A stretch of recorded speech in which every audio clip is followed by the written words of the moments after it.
I never thought my Dodge Challenger would end up on the evening news headlights flashing cops in pursuit, a helicopter circling over my quiet suburban street. The driver wasn't some hardened criminal. It was the HOA president's teenage son, and the excuse his mother gave afterward. It was just a misunderstanding. Yeah, a misunderstanding that cost me everything. Saturday mornings are sacred to me, my own little ritual. I brew my coffee black as motor oil, roll up the garage door, and greet the sunshine glinting off my pride and joy, my black Dodge Challenger. I call her the Beast. 4,000 pounds of American muscle-polished metal and unapologetic power. My grandpa taught me how to love cars, said a man's garage was his church. And that morning it was just that. The hose hissed softly, water sliding over the hood, the smell of soap and tire shine filling the air. Peaceful. Perfect. Until the devil herself showed up in Lululemon leggings, a sun visor, and holding her phone like a weapon. "Samuel," she barked, and just like that the birds went silent. I didn't have to turn around. "You feel a Karen coming." I kept rinsing the car. "It's Sam," I said flatly. "Just Sam." Giving her any emotion was like giving a raccoon a trash bag. You're just asking for chaos. She sniffed. "I'm documenting violations for the HOA newsletter." This vehicle, she emphasized the word like it was contagious, is once again parked in the driveway. The bylaws clearly state I cut her off with a smile. "Karen, I'm actively using it. See the bubbles." The hose, it's called washing a car. Unless physics changed overnight, that requires it to be outside the garage. Her lips pressed into that thin, angry line she's famous for. The noise she hissed. "When you start that engine, it rattles my sunroom windows." I waved at her camera. "Hi everyone in the HOA newsletter. Sam here maintaining my property, which I believe is required in Section 4B. She hated that. I'd read the HOA manual cover to cover one weekend. I knew it better than she did. "This isn't over, Samuel," she snapped. "I'll make sure you're fined every time you leave your house." She spun on her heel, marching back to her beige box of a home. But then I noticed her son Kyle, 16, lanky, leaning against a lamppost, pretending to be cool. He smirked, nodding at me like we shared some secret rebellion against his mom. I just shook my head and went back to my car. Still, something about his stare lingered like a storm cloud on a sunny day. That evening my buddy Dave came over. He's a tech guy, total opposite of me. I build things. He flies drones. We were watching some ridiculous action movie where a car jumps between skyscrapers. "Impossible," I said, pointing at the screen. "Physics don't work that way." He laughed. "Suspend disbelief, man." But I couldn't. Cars are real to me. Sacred mechanical truth. Around 10 p.m. there was a party down the street. Music, laughter, teenagers. Kyle was there apparently. At some point the music cut out, shouting started, then quiet. Teen drama. Dave mumbled. We didn't think much of it. By 11 he left and I locked up, heading upstairs. I was tired, content. My garage was locked, my beast safe inside. Or so I thought. At 1:17 a.m. my phone buzzed violently. Not a text, a security alert. My eyes snapped open. The screen glowed. Engine started. Vehicle in motion. My heart stopped. I pulled up the tracker. A little black icon. My car was moving away from my house. Fast. I jumped out of bed, hands shaking. This had to be a glitch. It wasn't. I called 911, pacing like a caged animal. My car's been stolen. Black Dodge Challenger license B3A. It's moving westbound toward I-5. The dispatcher stayed calm. Units are responding. Air support en route. I stared at the map, that tiny icon accelerating. The beast, my beast, being driven by someone else. Then the dispatcher's voice cut through. We're receiving multiple calls about reckless driving. Air 1 is overhead. I turned on the TV. There it was. Live helicopter footage. My car tearing down the highway, swerving between lanes, police lights flashing behind it. The reporter's voice shook with adrenaline. The suspect vehicle is reaching speeds over 100 miles per hour. My stomach twisted. And then through the camera, zoom, I saw him. The driver. The hair, the outline. Kyle Freeman. I wanted to throw something. My hands were trembling. Karen's kid had stolen my car. The HOA president's perfect golden boy, the one who smirked at me that morning. And now he was turning my life into a live-action disaster. The chase went insane. Kyle veered off an unfinished exit ramp, tearing into a construction site, dirt and debris flying, my car fishtailing wildly under the helicopter spotlight. He nearly hit a stack of concrete pipes, swerved just in time, then scraped the entire passenger side against a cement truck. I actually flinched, like I could feel the metal tear. My car scarred, battered, but still alive. And then, as if things couldn't get worse, the Channel 8 news van tried to get a closer shot. The idiot reporter swerved right into the path of a police cruiser, blocking it completely. The officer's curses were caught on the scanner. It would have been hilarious if my car wasn't in the middle of it. Kyle used that chaos to gain distance, looping wildly through town. And then the unthinkable happened. He turned back. The GPS dot curved north, toward my street. "He's coming home." The police radio crackled. I froze. The sirens that had been faint were growing louder, closer, lights flashing through my blinds. I ran to the window just as the helicopter's beam swept across my yard. And then I saw it, my Challenger screaming down Willow Creek Lane like a black missile.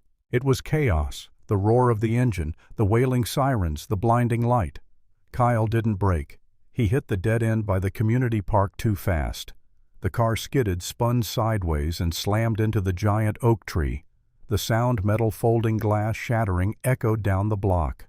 I ran outside barefoot. The beast was unrecognizable, twisted around the trunk, smoke hissing from the hood. Officers surrounded it, guns drawn. And then they pulled him out.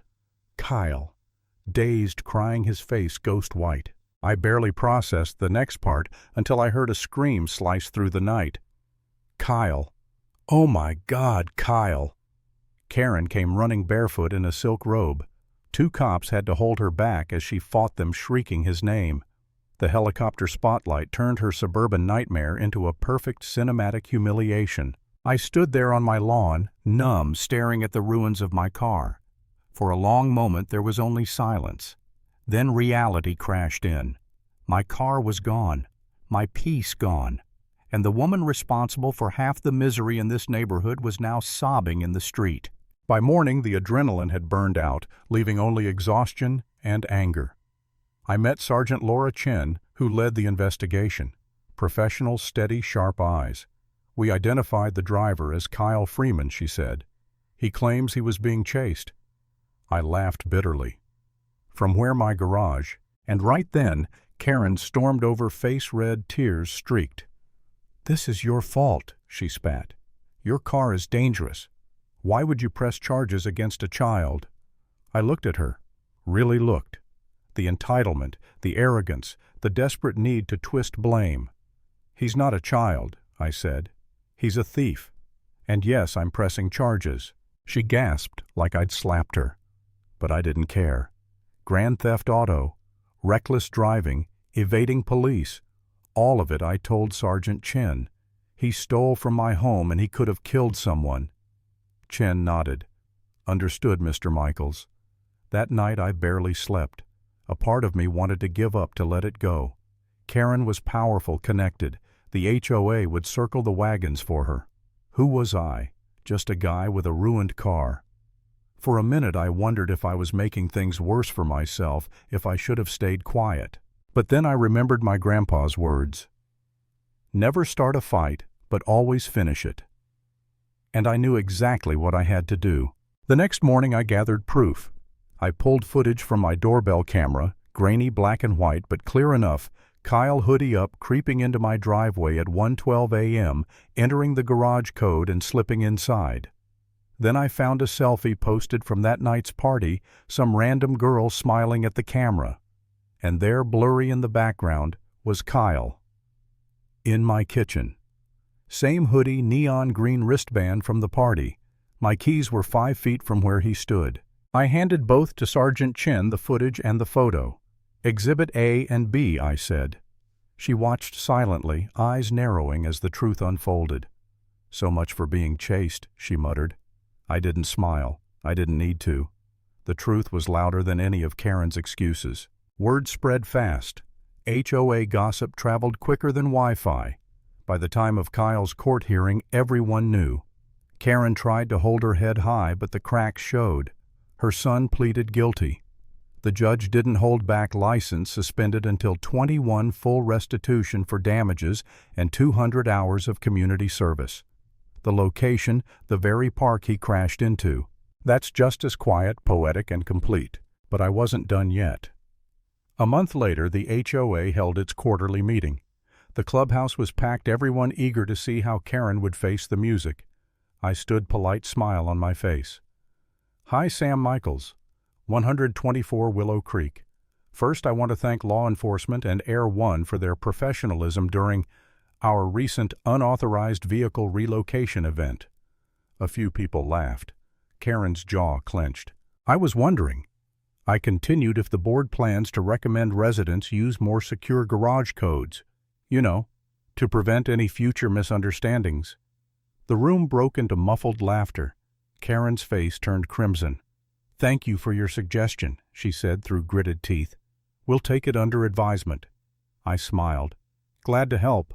Wouldn't want another chase. Property values might drop.